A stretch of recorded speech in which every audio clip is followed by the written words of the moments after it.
I've spent the last 1 month in the city of Leh, and there's a very, very good reason to it. You know what happens? A lot of riders come to Leh, they make a lot of vlogs, they keep riding around to these fancy destinations like Pangong, Khardungla, Umlingla, etc. etc. You know the drill, you've seen my videos as well, yes? But people hardly show you the beauty of the Leh city itself. It seems like people come here just to go to the other places rather than enjoying the city itself. But in my opinion, the Leh city is way more beautiful and way more enjoyable than any of those fancy destinations. Why is it so? Well, I will tell you that in this particular video. I'm going to take you around the city of Leh, take you to the main market, show you my favorite places to eat out, have some coffee and just chill. My name is Pahul. You're watching my YouTube channel. Let's enjoy the city of Leh. So one very big reason why I have stayed here for a month is the place where I'm staying. It's a beautiful little homestay. Although you saw that bringing a bike here is a little difficult. You've seen that in my previous videos. But still, the place is so beautiful. Let me show it to you. So the parking inside the property is pretty safe. You've got greenery. And that is my room. So I can see my motorcycle from the window. And that's one very important thing for me. You can see the name of the place here. So the thing is that they have a good number of rooms. I think they have 7-8 rooms for guests. And the prices are also quite reasonable. What I am paying is 800 per night. For a huge room, by the way. If you've seen my live streams, that's where I took the live streams from. So yeah, man, for me, this place worked out really well. And I also got used to bringing my bike over here through these narrow streets. But yeah, the biggest advantage is that it's very close to the main market. So to reach the main market, you just have to walk for 5 minutes on this footpath and you will be there. As simple as that. And yes, this vlog is going to be a little different from the others because I'm not on my motorcycle. Why didn't I take out my motorcycle? Because there's no good place to park in the entire city. There are parking spaces available, but they are either too crowded or they are too far from the main market, or you have to pay for the parking. They're not secure, etc. etc. So it's easier to just walk for 5 minutes and reach the main market rather than fidgeting around with your motorcycle and trying to find a good parking space.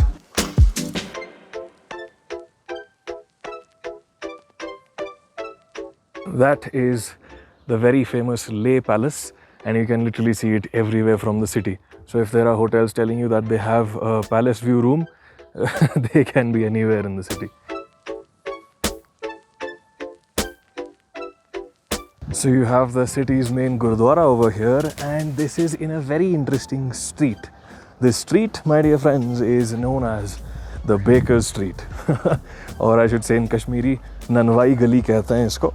So over here you're gonna find these beautiful places where you can get some fresh bread.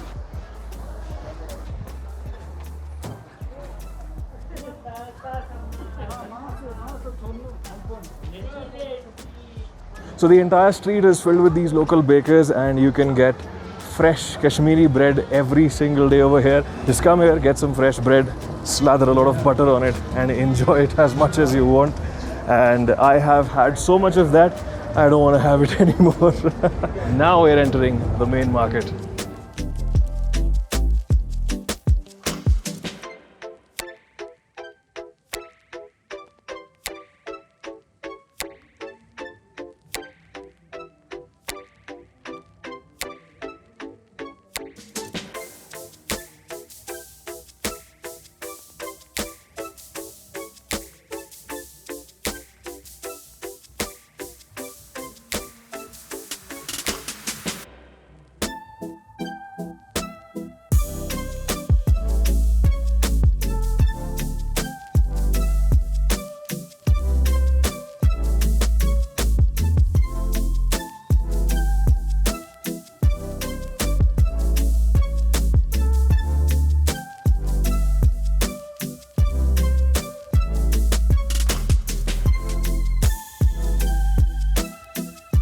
So another big reason why I've stayed in the city for more than a month now is the food that you get here.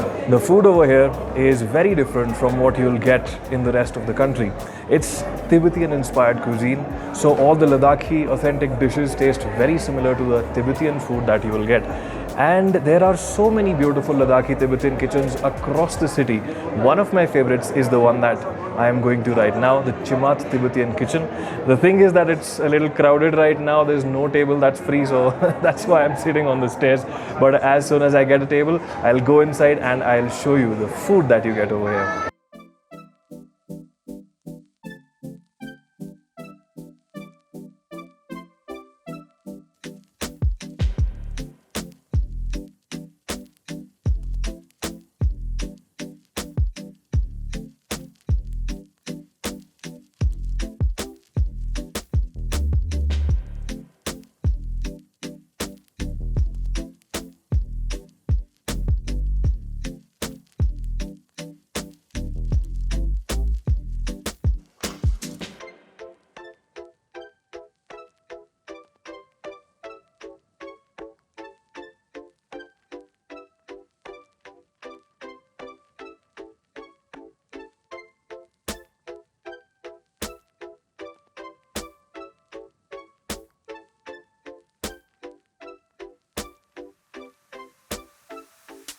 Alrighty people, so that's what the main market actually looks like.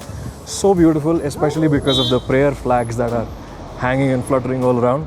Now the thing is, because of the cycling event, there's a lot of noise in the market, and the problem about that noise is that they are playing songs which might give me a copyright strike, so I just got out of there. So the dish that I had was a chutagi dry. Chutagi is a combination of two words. Chu means water and tagi basically means roti. So chutagi is generally a very soupy dish and I like it that way as well, but I was in the mood of having chutagi dry today and that's what I had. So in the market there are lots and lots of restaurants, lots and lots of cafes, lots of souvenir shops, lots of places where you can buy clothes.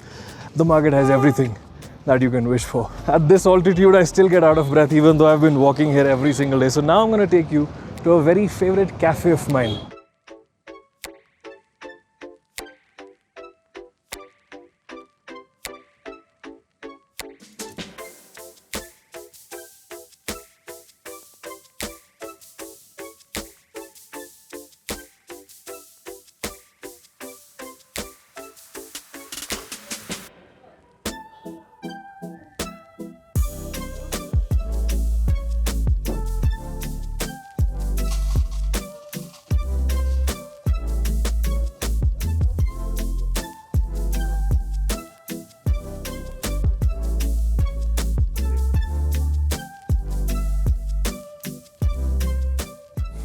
Alright, so we are at this place called the Lavender Cafe and I discovered this place thanks to Google Maps. Google Maps does take you to good places most of the time. Sometimes it takes you to places where you will die. But anyway, this place not only serves, in my opinion, the best coffee in the city, but the food over here is also really, really good. And in such a touristy place with so much hustle bustle of the tourists, it's really heartwarming to find a place where you still can enjoy some peace and quiet. So yeah, I've been coming here like 3-4 times every single week in the last month. So right now I'm having the flat white and this is made from beans that were grown in the south of the country. You know, South Indian coffee is the best. And they not only have some South Indian varieties of coffee, they also have some African varieties of coffee, which are also really nice. And cafes that serve instant coffee are not cafes. So theek hai, I'm going to enjoy my coffee right now. I'll have a kambir sandwich later. So this right here is the kambir sandwich. Kambir essentially means fermented. Even in Punjabi we have a similar word, khameer. And therefore this bread that we have, which is freshly made from slightly fermented dough, has a very subtle hint of tang to it. And this one is full of vegetables, olives, and of course, chicken.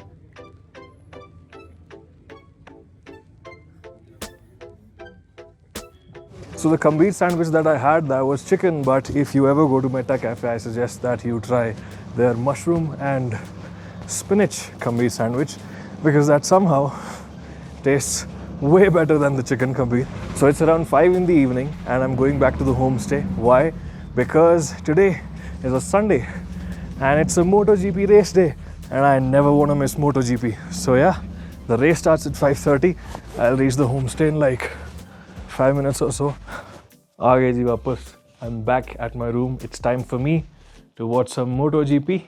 Yeah, but the video is not over yet for you. I will give you lots and lots of recommendations of places to visit inside of the city. And I also have to buy some souvenirs for my friends. For myself, I want to decorate my place with some of the beautiful things that are sold over here. So yeah, the video is not over yet. I'm going to catch some MotoGP and then I will get back to you.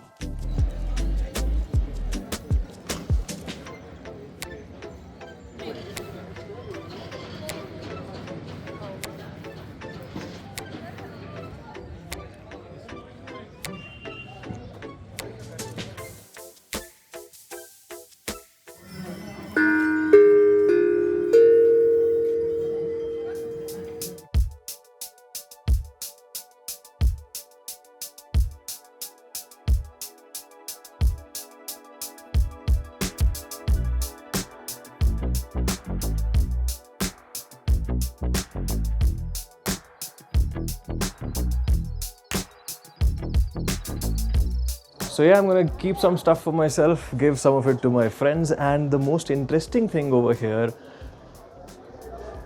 these, I believe they're called tongue drums, if I'm not wrong. And I've literally gone around the entire city to all the souvenir shops, checking around their prices. And eventually they boil down to the same price everywhere. It's just about the sound. Wherever you like the sound, you get it. So I bought a big one. And I'm not sure how I'm going to carry it back with me. But yeah, man, a beautiful place to get souvenirs. So I tend to find shops that are not exactly 100% visible in the main market, because if they are visible, then they're going to be expensive. So these are slightly in the basement, you can say. I'll show you the location.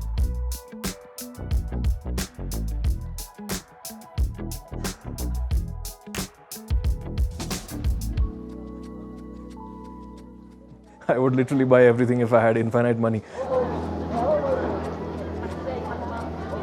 That's where we'll go right now, the Lavender Cafe.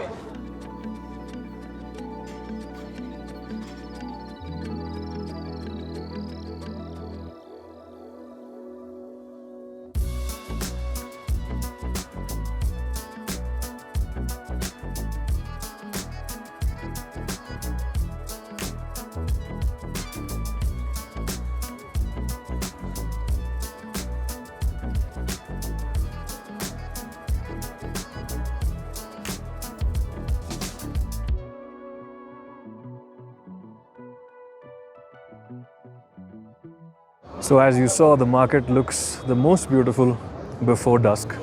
But the sad thing is the twilight doesn't last forever. So in this video, you've seen what the market looks like in the afternoon, in the evening and at night. So let me know in the comments, what time did you like the most? Yeah, what part of the day would you prefer to visit the market in? Alrighty people, I'm back in my room. By the way, it's very cold outside. It's getting colder day by day. It's super windy outside. The windows are open just for aesthetic reasons. I'll close them after the video is over. So you've already seen me show you 3 places in this video, right? You visited with me the Chamat Tibetan Kitchen, the Metta Cafe and the Lavender Cafe. Brilliant places. These 3 are my favorites. Now, apart from these, I'll give you some recommendations. You can go to this place called Akama that serves Ladakhi food again. Don't worry about the names and the locations. The list is also in the description box down below, right? Apart from that, there is a tiny little Punjabi sweet shop where they serve really nice chai and bread pakoda and onion pakoda and all of that. So it tastes exactly like what you would find at some random roadside dhaba in Punjab. So yeah, that's also in the list, because once you stay here for a month, you do get bored of Ladakhi food after a while. So you want some variety, hence that is also there. There is a very beautiful restaurant / bakery in the main market called Bodhisattva. It's open literally the entire day till 11 in the night. So over there, you can get really good veg food. They don't serve non-veg, by the way. They have lots of sweets and pastries and pies on offer. So if that catches your fancy, you can go and try that from Bodhisattva. Now, in front of Bodhisattva, there is a very nice small little shop that sells milkshakes and softies. It's called the Pamposh Shake Corner or something like that. So you can go there to have some fresh banana shake. Mango shakes were also available over there before the season of mangoes ended. So that was also really nice. So in the main market itself, there is a Korean restaurant as well called Ryul, and it is not that expensive, but they still serve decent Korean food. But there's another Korean restaurant which is way better, way more expensive, but it's better because Koreans themselves frequent that place. Surprisingly, there are a lot of Korean tourists in Leh. So that good Korean restaurant, it's known as the Amigo restaurant. Now, very close to the Amigo restaurant, you have to walk a little. You can't take your vehicle there. Is a very fancy place called Bon Appetit. You ask anyone, they'll they'll tell you how to go there. So that's supposedly a restaurant that serves you European and French cuisine, continental, and I really enjoyed the soup that I had there when I went there. It's a nice place if you want to take someone there for a date, but it's expensive again, so keep that in mind. Coming back to the main market, there's a place called the Wazwan Planet. They supposedly serve good Kashmiri food, but trust me, it's not that great. You'd be better off having Kashmiri food in Kargil, not even in Srinagar, because Kargil is not that touristy. So people over there make food like they'll make it for themselves rather than making it for the tourists, because whenever that happens, things get screwed up. Okay, so the electricity went out while I was recording this video, so please bear with whatever quality it is recording in right now. I'm using the flash of the camera. So yeah, I was saying that there's this very famous bar over here called the Lechen pub, bar, restro pub, whatever you want to call it. That's one of the most famous ones in the city. So you can go there if you're that kind of a person. I did not go there because I didn't want to party. And right next to that place is another Bon Appetit. There are two Bon Appetits in the city. So yeah, the smaller, simpler Bon Appetit, which is close to Lechen, they serve really nice chicken. It's called Haryali Chuza. That's what they call the dish, Haryali Chuza. And they take a really beautifully marinated and stuffed chicken breast and really nicely cooked. If you are craving for chicken, go there. Now in the main market, once again, very close to the Pamposh Sheikh corner, in the Baker Street that I showed you in the video, there is a Punjabi Taba as well called Sahil Punjabi Taba. They again serve all vegetarian food. So if you are craving for something not Ladakhi, then you can try their food as well. Whenever I was there, I have seen people complimenting their food. But if you yourself are a Punjabi, you might not enjoy their food because the standards of Punjabi food in your mind will be totally different from what they serve. So yeah, these are just the few good places that came to my mind. Although what you should do is just go to the main market and explore. Open Google Maps, see the ratings of the places, go, because I've found that the ratings are fairly accurate, not all the time, but most of the times they're fairly accurate. So you can go and explore on your own. Make sure you do that. If you've already been to Leh and there is a favorite place of yours, which I might have skipped, make sure you leave it in the comment section down below. I'm going to end this video over here in this dark situation. If you enjoyed this one, please make sure you hit that thumbs up button, stay subscribed to the channel, hit that bell notification icon, and please make sure you share it with someone or the other. Leave a comment down below. Make sure you take a bottle of water, put it in the refrigerator. Always salt your water before you boil pasta in it, and do whatever the hell you want. Thank you so much if you're watching till the end. I'm going to see you in the next one. Bye-bye.